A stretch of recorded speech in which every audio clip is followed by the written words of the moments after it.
Hello guys! Welcome to my YouTube channel. Kumusta na kayo lahat? Kuya Ray nga pala, kung bago ka pa lamang dito sa akin channel, please subscribe and click the notification bell para lagi kang updated sa mga upcoming video na i-upload ko dito sa akin munting channel. At sa video nga na ito ay mag-unbox ako ng isang gadget na nabili ko online. Bumili ko ng isang cellphone sa isang kilalang brand at bumili ako sa kanilang official website online. At makikita nyo dyan sa title ng aking video kung anong klaseng cellphone nga ito at kung anong brand. So hindi na natin patatagalin guys, umpisa na natin ang pag-unbox. So ito na nga yung gadget na i-unbox ko ngayon guys. Yan makikita nyo, sealed pa siya. And ang brand nga nitong cellphone na to or yung gadget na to is Oppo. At maliban doon sa cellphone is meron siyang kasamang freebies. So makikita nyo, malalaman nyo mamaya pag na-unbox na natin kung ano nga ba yung freebies na yun. Isa siyang napakagandang freebies. So meron na tayong ditong gunting. So umpisahan na natin.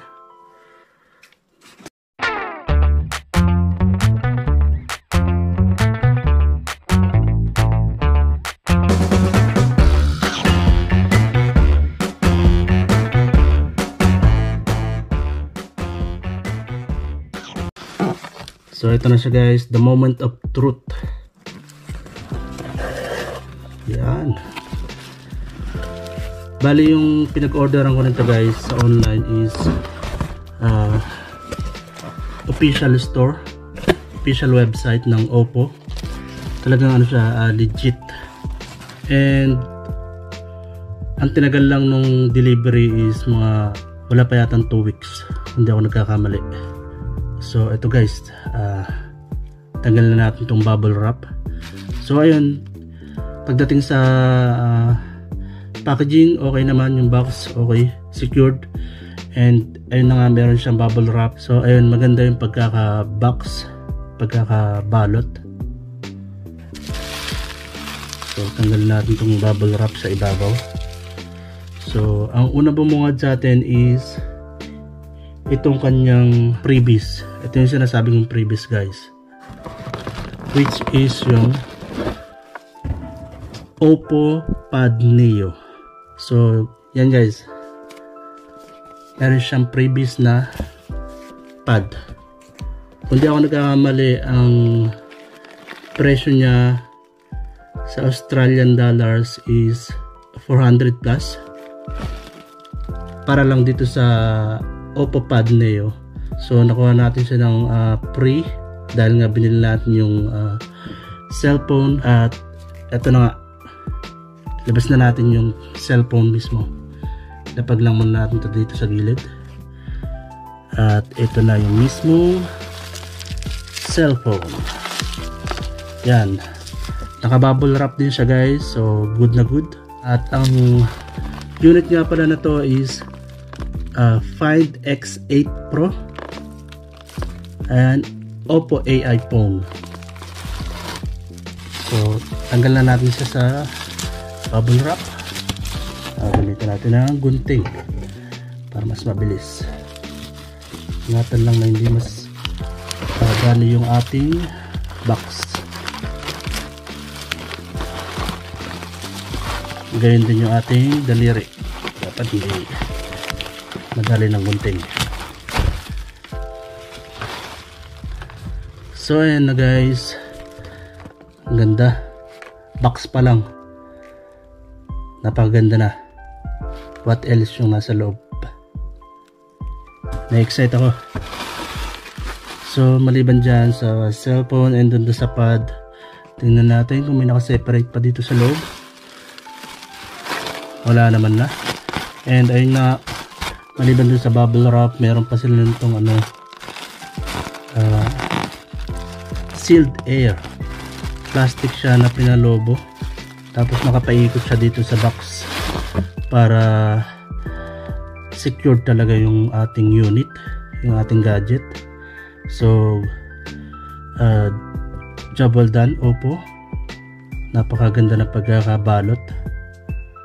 And meron din siyang styrofoam sa ilalim.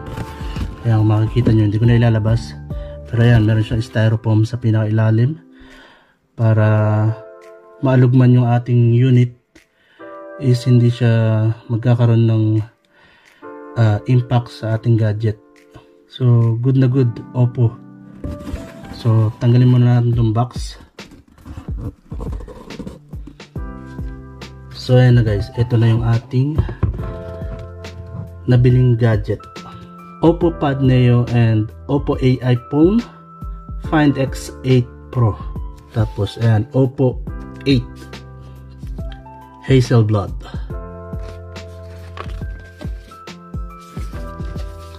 So ayan, makikita nyo sealed siya. So ayan yung ilan sa mga details ng ating gadget. So Oppo Find X8 Pro, 16GB and 512GB yung niya, internal memory or yung storage.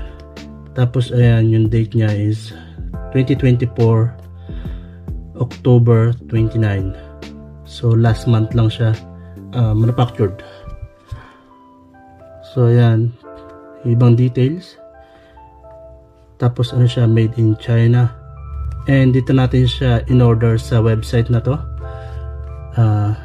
sa www.oppo.com.au. may karugtong pa yung na .au, yung mismong official store ng Oppo dito sa Australia, official website.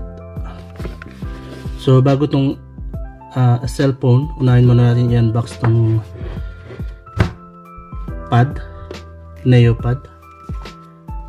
So dyan ka lang muna. Ayan, naka-plastic pa rin siya, nakabalot pa rin ng plastic. And ito naman yung kanyang mga details. Ayan, basahin nyo na lang. Malinaw naman yata. So nagre-reflect yung ilaw, yung aking ring light nagre-reflect dun sa plastic nung itong box. So buksan ko na, baka buksan pa ng iba. Ingat lang sa kakasabi lang, ingat lang sa pagtanggal ng plastic.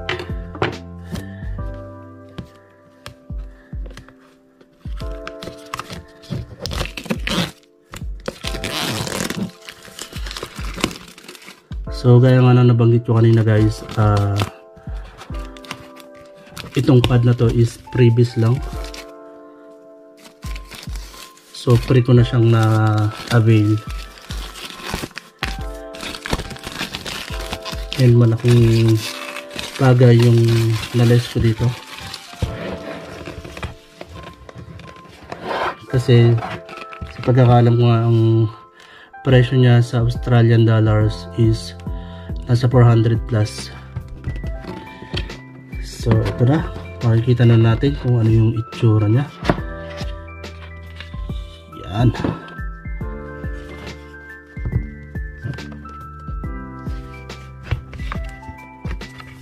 Yun.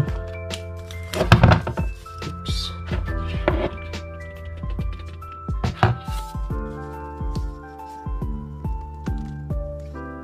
So bali ito yung mismong unit. Tapos sa pinaka ilalim niya, SIM ejector. Tapos yung kanyang cable, charging cable, at yung kanyang user manual.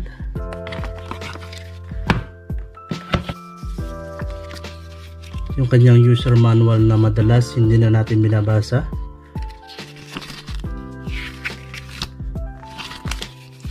So tabi lang muna natin dyan.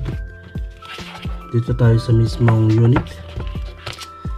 Yan, naka plastic pa rin siya, yung mismong unit. Itong pad, naka plastic pa rin.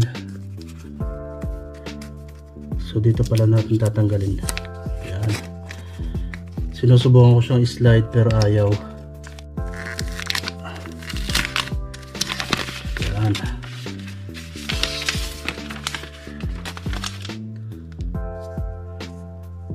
Yan yung kanyang camera, yung lens ng camera. At ito yung kanyang pinakaharap. Yan. Yan, nagre-reflect yung aking ilaw. And kung mapapansin nyo, yan din nagmamarka yung aking fingerprint. Kahit na dapian natin yung kanyang screen, hindi nagmamarka yung ating fingerprint. So try natin i-open. So hindi siya nag-open, guys. Kailangan pa yata nating i-charge. Ito yung kanyang SIM slot, power button, and then ito yung sa kanyang volume. So hindi siya nag-open, guys, hindi siya nag-turn on. So malamang kailangan pa natin siyang i-charge. So dahil doon, tatabi muna natin to kasi kailangan natin charge at i-unbox na natin itong ating cellphone. So ngayon dito na tayo sa ating Oppo AI phone Find X8 Pro. Tagal na natin yung kanyang seal. Sabi dito, do not accept if seal is broken. Caution, sealed package. So yan, okay naman, hindi naman broken yung kanyang seal. So good siya.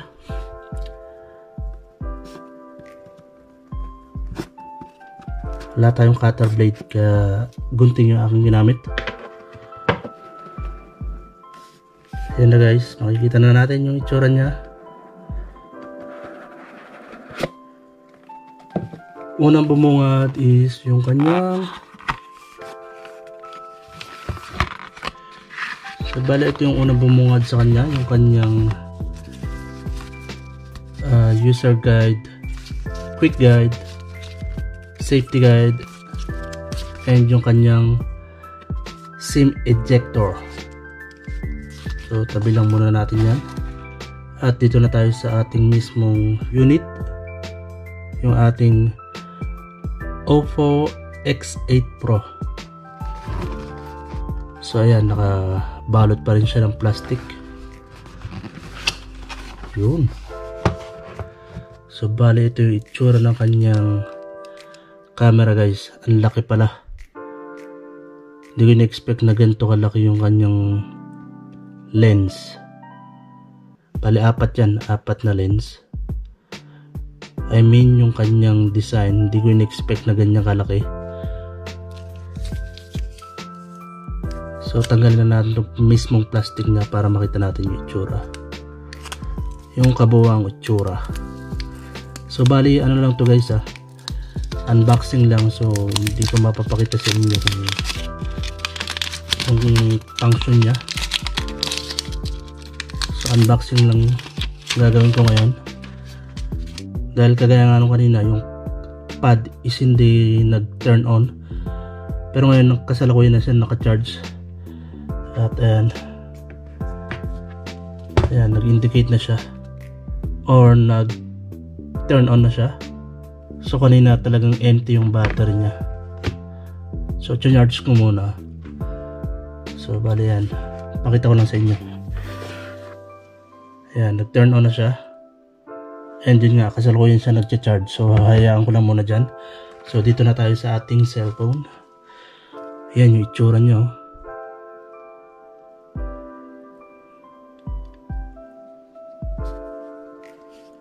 Tapos yung kulay niya is gray. Pinili ko itong kulay na to kasi dalawa lang yung option, gray tsaka yung white. O white nga yata yun, yung isa. So mas pinili ko to kasi nga hindi gano pansinin kapag yung merong dumi. Hindi ganong pansinin. Hindi kagaya ng kulay puti.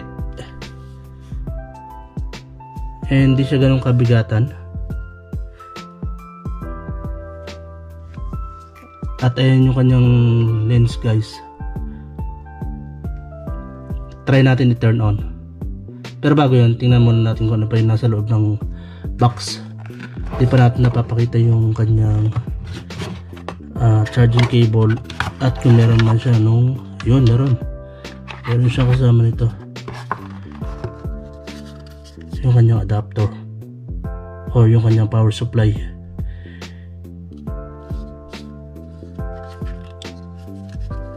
Malaki tong ano na to kumpara sa mga usual na adapter. Malaki, malapad. At ito naman yung kanyang charging cable.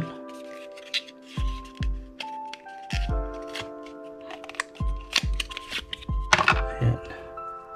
Usual lang din yung kanyang haba. Pareho lang ng mga ibang cable ng cellphone. So mga 1 meter yata to, hindi ako nagkakamali. So bali yun lang yung kanyang charging adapter, tapos yung kanyang charging cable, and then yung kanyang mismong unit, yung cellphone. Wala siyang kasamang earphone, di kagaya ng mga lumang cellphone. Pag bumili ka meron na kasamang earphone. Ngayon yung mga bagong cellphone wala na. So try natin i-turn on. Yun, nag-turn on siya guys. Ibig sabihin lang meron pang charge yung kanyang battery. Di kagaya nung pad kanina, di siya nag-turn on. Find X. Hello.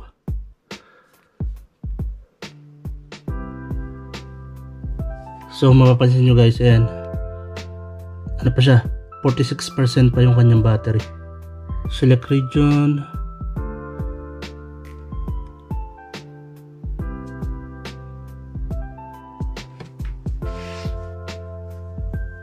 Set up using another device. Skip lang muna natin yan.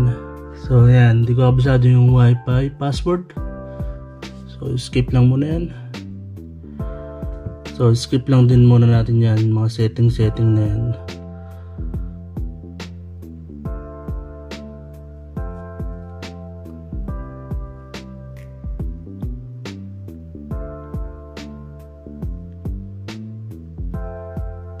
Color OS. Get started. So ayan na siya guys.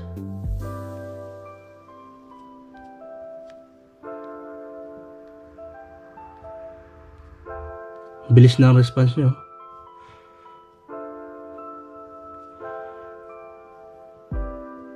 So sa camera, yung camera niya guys, oh, linaw. Ang linaw. Sa video, ang linaw guys. Ito yung isang dahilan kung bakit ko siya binili, or isa sa mga dahilan kung bakit ito yung pinili kong bilhin, kasi nga yung quality ng camera, and then yung storage na rin. Malaking storage na yung kinuha ko, 512 GB, para mag-take man ng video, at least marami mas save. And isang nagustuhan ko rin dito sa mga review na napanood ko is yung kanyang zoom. You know, times 6. Sa times 18 guys.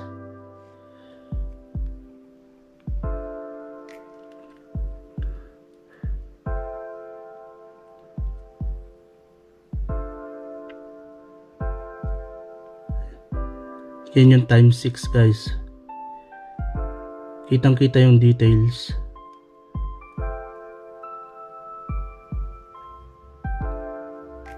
Meron pa siyang tataas, times 18. Pero mo yan guys.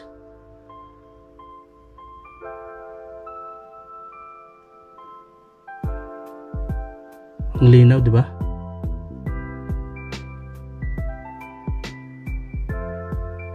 Times 3, times 6.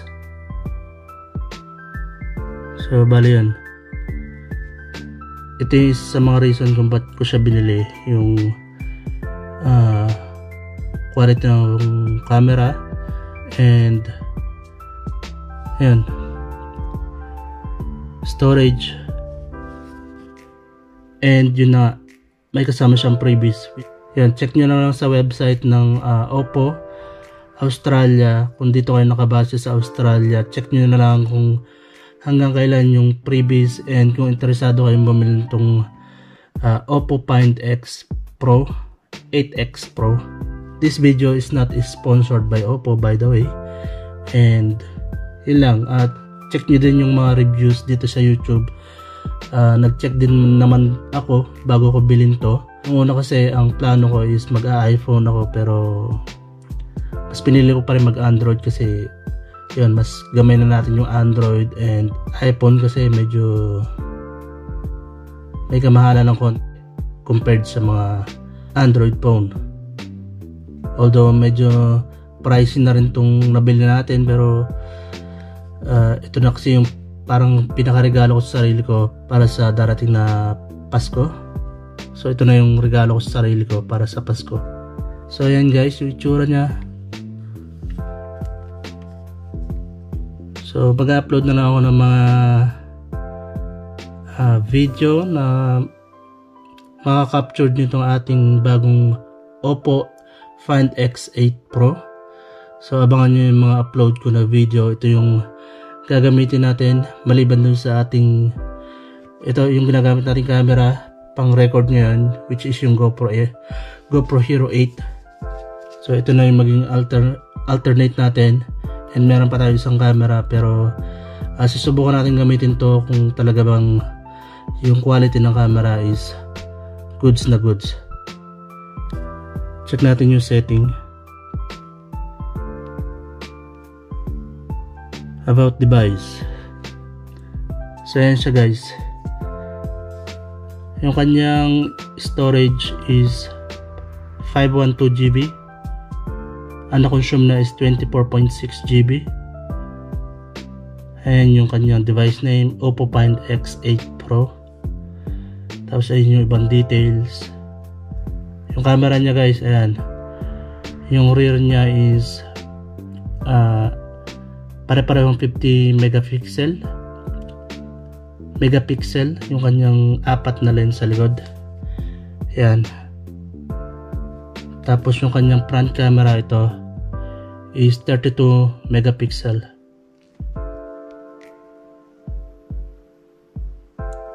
So yan, wala pa siyang SIM. Battery status na charging. Battery level 44%. Nung tinurn on natin siya kanina is 46% siya. So ayan guys. So abangan nyo na lang yung mga video na i-upload ko dito sa aking channel gamit itong ating bagong Oppo cellphone, AI phone, Find X8 Pro.